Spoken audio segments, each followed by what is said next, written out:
Қайырлы күн, достар. Мынадай классикалық үлгідегі сырғаның жасалу жолының бір түрі. Видео ұнаса әрі қарай көріңіз. Қажетті заттарды экранға жазып қоямын.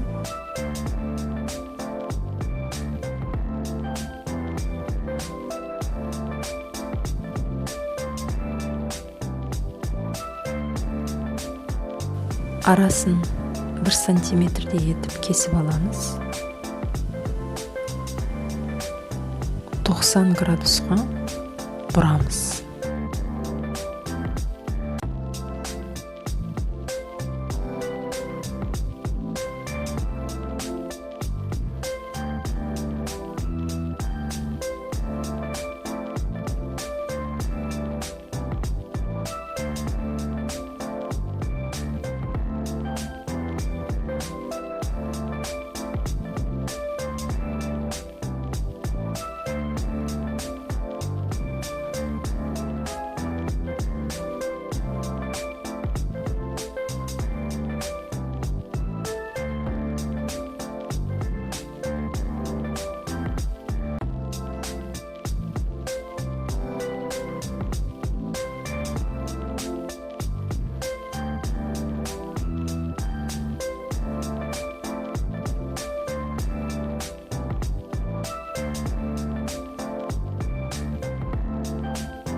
Мына сырға ұнап жатса, комментарийге плюс қойып кетіңіз.